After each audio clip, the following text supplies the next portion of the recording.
हम देख रहे हैं, चाहे डॉक्टर बाबा साहेब अम्बेडकर के परपौत्र प्रकाश अम्बेडकर हो, चाहे बहन मायावती जी हो, चाहे साउथ के बीसी के पार्टी के तिरुमावलम जी हो, चाहे चंद्रशेखर आजाद हो, चाहे तेजस्वी यादव हो, इसके खिलाफ तो हमें बोलना पड़ेगा।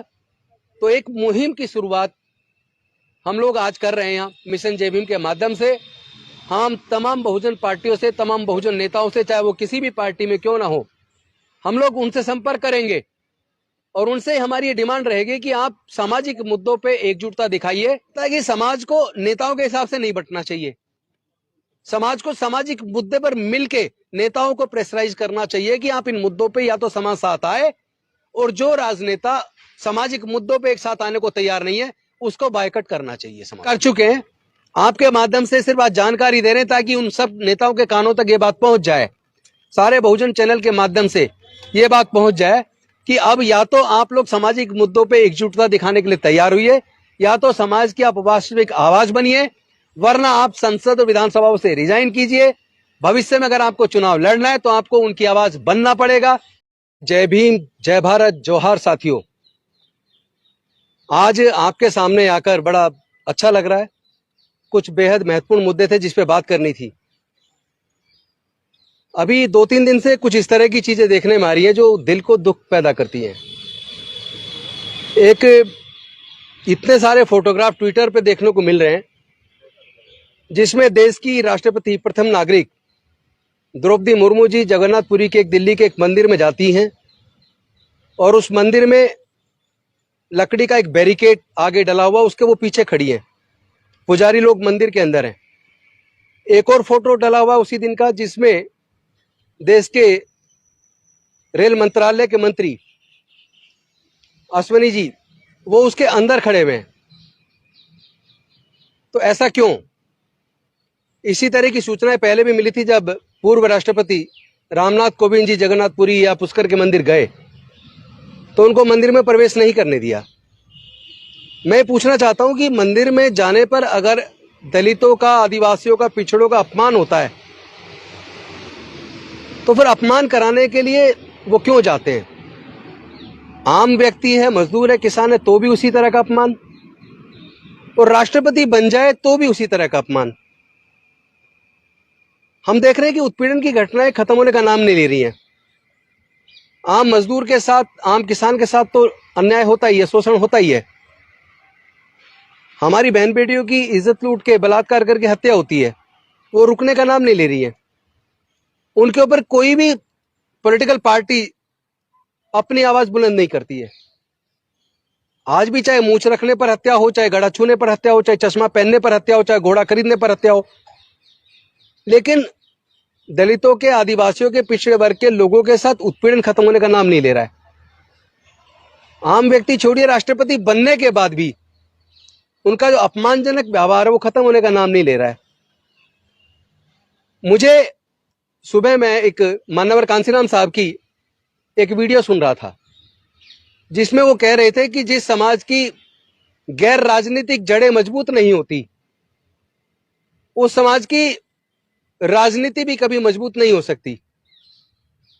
उस वीडियो को जब मैं सुन रहा था तो मुझे डॉक्टर बाबा साहेब अम्बेडकर की याद आई। उन्होंने भी कहा था कि जिस समाज की सामाजिक शक्ति कमजोर होती है उस समाज की राजनीतिक शक्ति भी कभी मजबूत नहीं हो सकती।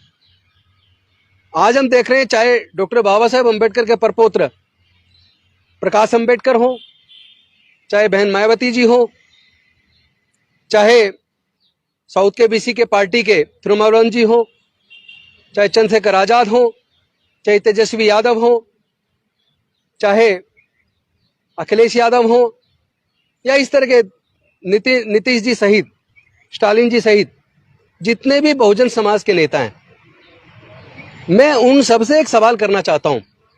इस समाज का एक जिम्मेदार सिपाही होने के नाते, डॉक्टर बाबा साहेब अम्बेडकर जी का एक सिपाही होने के नाते, कि हमारे इतने सारे नेता होने के बावजूद और जनसंख्या में 88% होने के बावजूद हमारे लोगों के हक अधिकार के मुद्दे अभी भी पीछे क्यों हैं? अभी भी हमारी कोई सरकार अगर SC ST या OBC का रिजर्वेशन उनकी संख्या के अनुरूप बढ़ाने का प्रस्ताव कैबिनेट में पास करती है और विधानसभाओं में पास करती है और उसके बाद राज्यपाल उसको रोक के बैठ जाते हैं।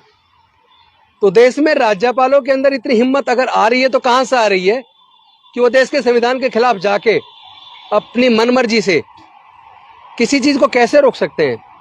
सरकार के किसी निर्णय को पुनर्विचार के लिए भेजना उनको अधिकार है, लेकिन रोक के रखने का उनको अधिकार नहीं है। क्या ऐसा तो नहीं है कि हम सामाजिक रूप से टुकड़े टुकड़े में बटे हैं, हम अलग अलग पार्टी चला रहे हैं लेकिन सामाजिक कॉमन मुद्दे पे भी एकजुट नहीं हो रहे हैं। इस तरह की राजनीति से किसी को क्या हासिल हो जाने वाला है कि पार्टियां आखिर मिनिमम कॉमन एजेंडा बनाकर इनको कॉमन मुद्दों पर एकजुट आने में क्या तकलीफ है, क्या प्रॉब्लम है? ये कैसी राजनीति जो समाज को कमजोर होता देखकर समाज पे और पर होने वाले उत्पीड़न के खिलाफ भी एकजुट होकर मजबूती से लड़ नहीं सकते। ऐसी विधानसभाओं में राजनीति में प्रतिनिधित्व दे रहा हूं। सरकारी नौकरियों में जज, engineer, doctor, collector, professor, scientist सहित तमाम नौकरियों में ऊंचे ऊंचे पद पे जाने का प्रतिनिधित्व दे रहा हूं। तो अकेला मैं अगर ये हजारों साल की गुलामी तोड़ने में कामयाब हुआ तो जिस दिन हमारे समाज के पढ़े लिखे लोग जब विभिन्न ऊंचे ऊंचे पदों पर जाएंगे या राज्यसभा, विधानसभा, लोकसभा के अंदर हमारे लोग जो जाएंगे वो समाज की आवाज बनेंगे। जब वो सारे मिलकर समाज की इस अधिकार की लड़ाई को लड़ेंगे तो समाज को अधिकार सुनिश्चित हो जाएंगे, उनकी रक्षा हो पाएगी, कोई उनको वायलेट नहीं कर पाएगा, कोई हमारे अधिकार को छीन नहीं पाएगा। तो फिर इतने सारे सांसद होने के बावजूद, सैकड़ों सांसद, हजारों विधायक और लाखों ऑफिसर होने के बावजूद भी हमारे समाज के ऊपर होने वाले जुल्म का खत्म क्यों नहीं हो पा रहा है? वो जुल्म खत्म क्यों नहीं हो पा रहे हैं? कभी 1975 में ट्राइबल सब प्लान बना, 1979 में शेड्यूल कास्ट कंपोनेंट प्लान बना, उसके बावजूद सरकारों की इतनी वोट लेने के बावजूद उनको स्पेशल कंपोनेंट प्लान फंड के हिसाब से उनको प्लान फंड में एलोकेशन नहीं होता, और अगर होता है तो जो नॉन डाइवर्टेबल और नॉन लैप्सेबल होने के बावजूद वो लैप्स कैसे हो जाता है, डाइवर्ट कैसे हो जाता है, उस पर सरकारें संवैधानिक जिम्मेदारी से कैसे बच जाती हैं। और बचाने का मुख्य कारण यही है कि हम लोग, चाहे हमारे लोग किसी भी पार्टी में हों, लेकिन क्या सामाजिक मुद्दों पर, कॉमन मुद्दों पर क्या वो सारे मिल के आवाज नहीं उठा सकते? आखिर ऐसी कौन सी मजबूरी है कि समाज चाहे कमजोर होता चला जाए, रिजर्वेशन लगातार खत्म होता जा रहा है, लेटरल एंट्री के माध्यम से इसमें स्पेसिफिक लिखा होता है, जो लेटरल एंट्री से पोस्ट निकलती है जिसमें डायरेक्टर, जॉइंट सेक्रेटरी लेवल की पोस्ट निकलती है, उसमें क्लियर लिखा होता है कि इसमें SC ST OBC के लोग अप्लाई ना करें। एक मेरे पास सामने किस्सा आया, एक यूनिवर्सिटी के अंदर इंटरव्यू था। जैसा कि आप जानते होंगे यूनिवर्सिटीज के अंदर जो इंटरव्यूज होते हैं वो एक गवर्निंग बॉडी होती है और इंटरव्यू से सिलेक्शन होता है, कोई रिटन टेस्ट नहीं होता assistant professor, associate professor, professor बनने के लिए।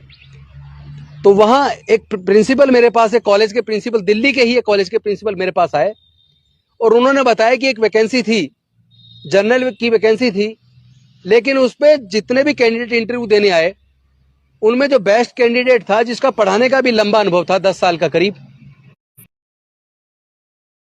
से था, लेकिन उस सब्जेक्ट पे उसकी इतनी जबरदस्त पकड़ थी कि इंटरव्यू में उसका कोई मुकाबला न था।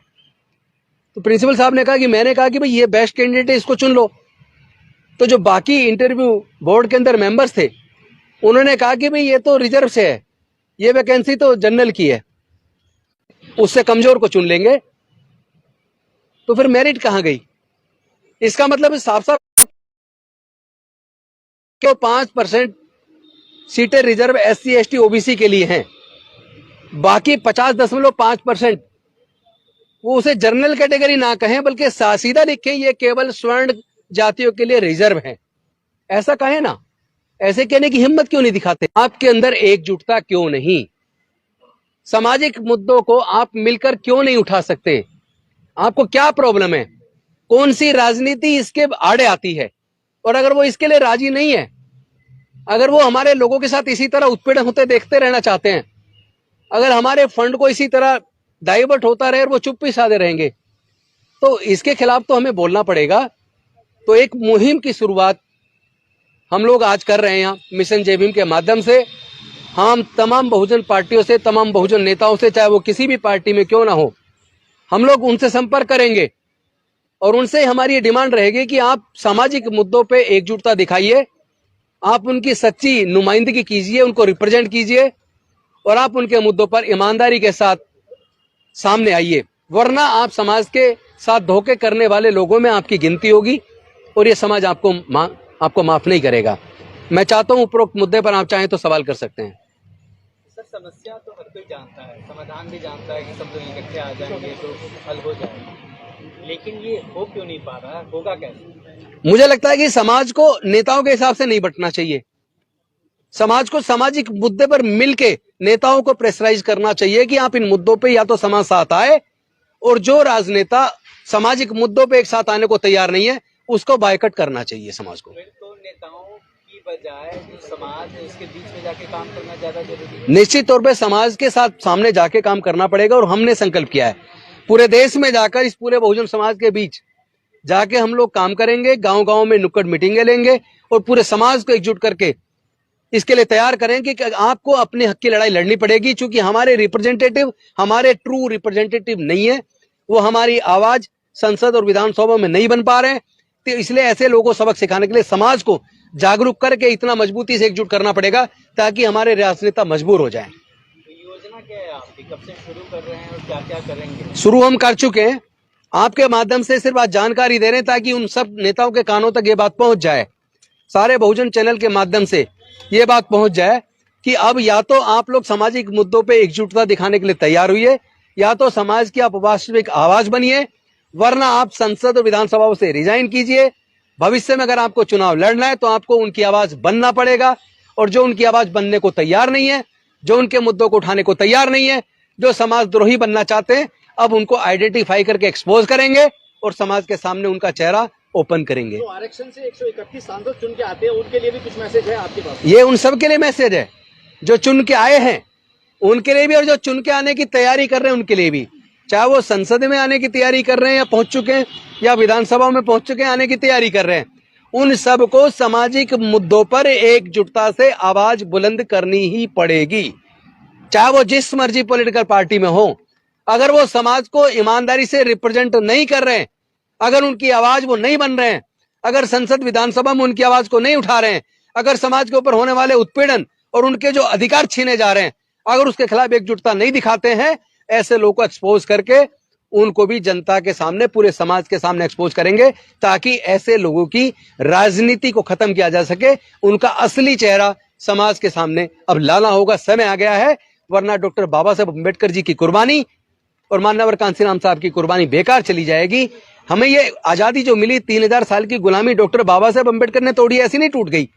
इसके लिए उन्होंने अपने 4 छोटे छोटे बच्चों को गंवाया है, उन्होंने अपनी पत्नी माता रमाबाई को जवानी में गंवाया है, और अपने पूरे जीवन को जला के हमें बिना औजार हथियार के अपनी बुद्धि और विवेक से हमें आजादी दिलाई है। ये रिप्रेजेंटेशन संसद में, विधानसभाओं में और सरकारी नौकरियों में हमें रिप्रेजेंटेशन दिलाया है।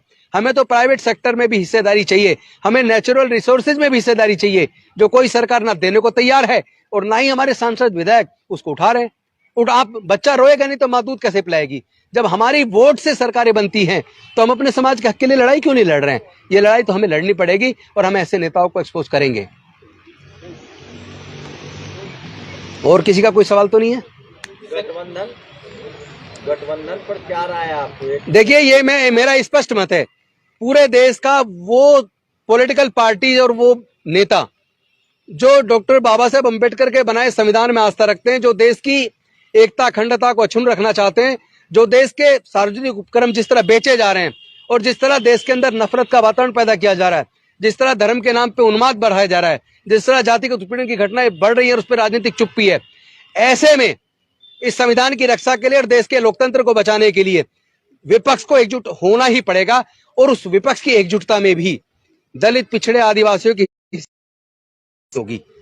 इसमें बाधा बनेगा, इस एकजुटता में जो बाधा बनेगा उसको एक्सपोज किया जाएगा और ऐसे लोगों को जनता के सामने एक्सपोज करके ऐसे लोगों की दुकानदारी को बंद करना पड़ेगा। सर, विपक्षी एकता की बात हुई तो कर्नाटक में बीएसपी को इनवाइट नहीं किया गया शपथ ग्रहण समारोह में, पटना में मिश्रों के हाथ में है। एकजुट करने की जरूरत है, क्योंकि यहाँ अगर आप भागीदारी सुनिश्चित अपने अंदर भी नहीं करते एससी और एसटी की, तो भी एकजुटता किसी काम की नहीं रहेगी। फिर समाज के साथ, देश के साथ धोखा हो जाएगा।